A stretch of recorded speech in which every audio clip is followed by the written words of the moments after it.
bienvenue dans ma chaîne de yoga et sophrologie. Aujourd'hui, je te retrouve pas du tout en tenue de sport parce que je voulais essayer un nouveau format pour venir papoter avec toi. Je me suis dit qu'un podcast, il y en avait déjà plein et que je voulais aussi alimenter un petit peu ma chaîne YouTube. Alors, je vais essayer le podcast en vidéo pour papoter un petit peu de tout et de rien, de sujets qui m'intéressent. Mais surtout, n'hésite pas à me dire en commentaire ce que tu aimerais que j'aborde. Et si ça me parle, alors dans ce cas, j'en ferai aussi d'autres vidéos. Je vais essayer, c'est un peu mon challenge sur ce format, de ne pas couper les vidéos, de ne pas faire de montage vidéo après, pour que ça fasse un peu comme si on était vraiment ensemble, toi et moi. Je prends ma tasse de thé. Et aujourd'hui, je voulais un peu te parler de la différence entre le bien-être holistique et le bien-être traditionnel. Parce que, si tu ne le sais pas, de base, je suis infirmière.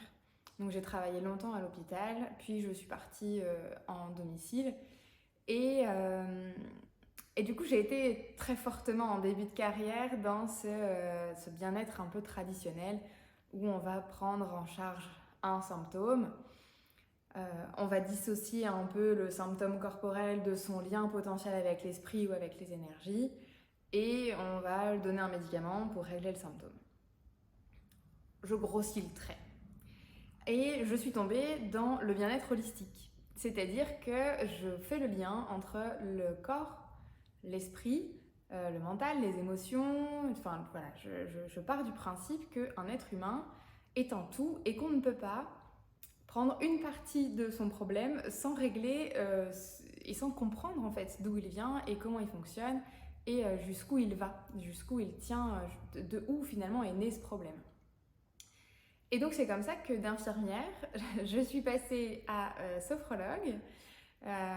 Grâce à mon diplôme d'état d'infirmière, j'ai pu intégrer un diplôme universitaire en aromathérapie scientifique. Donc j'utilise énormément les huiles essentielles, surtout pour moi.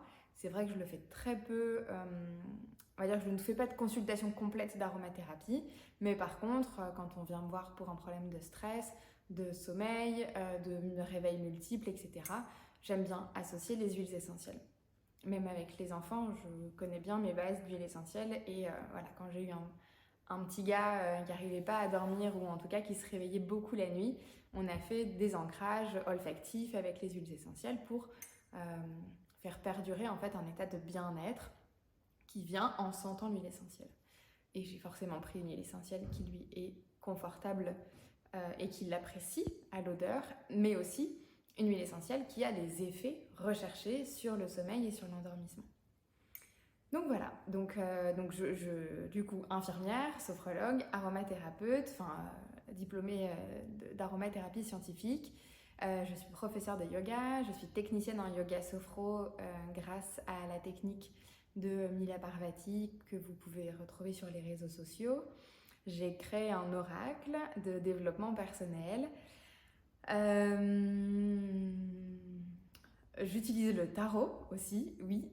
J'utilise le tarot en consultation complète, donc pour tout type de domaine. Mais mon grand dada à moi, c'est lier le tarot et les émotions.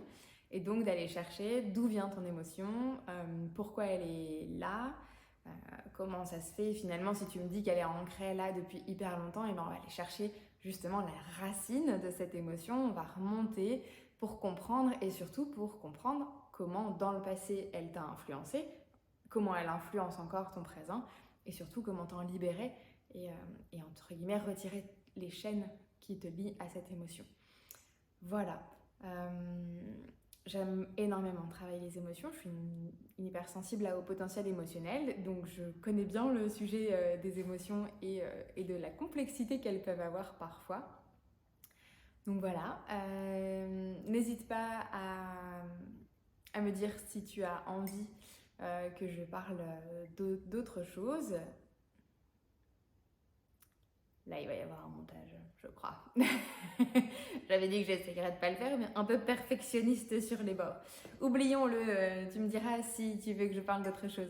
Donc moi, hier encore, tu vois, en séance de sophro, j'ai essayé de faire comprendre à ma consultante à quel point le fait de ne pas du tout reconnaître ses émotions et de ne pas du tout être en lien avec elles, ça pouvait être un handicap dans sa vie du quotidien. Et en fait, c'est le pourquoi elle est venue me voir, c'est je comprends pas mes émotions. Une fois que l'émotion elle est installée, en fait elle l'est déjà depuis hyper longtemps, mais moi je l'ai pas vue. Donc en fait ma cocotte minute elle est déjà hyper haute et c'est déjà en train de fumer. Et comment je fais maintenant pour me sortir de tout ça? Donc en fait finalement en sophro, quand on travaille les émotions, je travaille énormément le rapport au corps et à l'émotion dans ton corps, où elle se situe, comment tu la reconnais, quels sont ses signes. Enfin voilà, on retrace en fait finalement la vie de ton émotion complète, de sa naissance à sa sortie de corps qui pour le coup là était de l'explosion par la colère. Et je mets en lien des exercices type de sophrologie avec l'émotion recherchée, ou en tout cas l'émotion à expulser, puis en état sophroliminal, on vient descendre, chercher l'émotion, et on vient aussi descendre un peu plus profondément pour faire sortir cette émotion par le souffle et par la visualisation positive. Ça c'est vraiment côté sophro.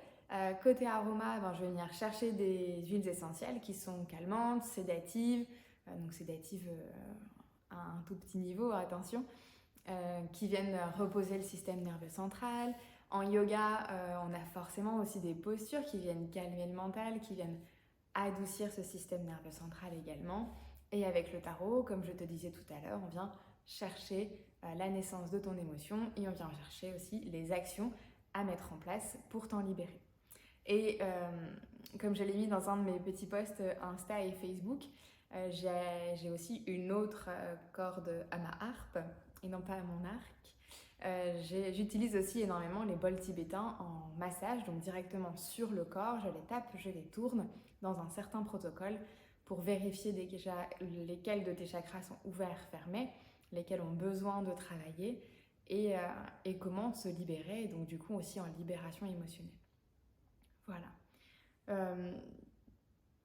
Qu'est-ce que je pourrais te dire de plus sur ma vision et finalement comment moi j'ancre le bien-être de façon holistique, autant dans ma routine personnelle que dans mon travail.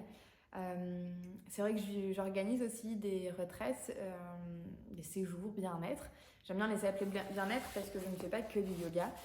Donc on travaille pas mal en yoga, on travaille en sophrologie, on travaille avec les huiles essentielles, je ramène mes bols tibétains, mes oracles, mes tarots et en fait voilà, j'essaye de faire des petits groupes histoire que chacun trouve sa place et que j'ai aussi du temps pour chacune des personnes présentes pour répondre à son besoin, à son envie et être la plus transparente possible et la plus humaine avec chacune des personnes qui me fait confiance et qui vient partager ses retraites avec moi. Voilà, et écoute, je pense que pour aujourd'hui ce sera tout. Je bois un coup. Et je vais essayer de faire pas mal de petites vidéos comme ça. Et tu me diras si ça te plaît, tu me diras si cette fois-ci tu as envie que je te parle de quelque chose. Donc voilà, n'hésite pas à me mettre un petit commentaire, ça me fera hyper plaisir et j'essaierai de te répondre rapidement. Je te souhaite une agréable journée ou soirée selon le moment où tu regardes cette vidéo. Ciao!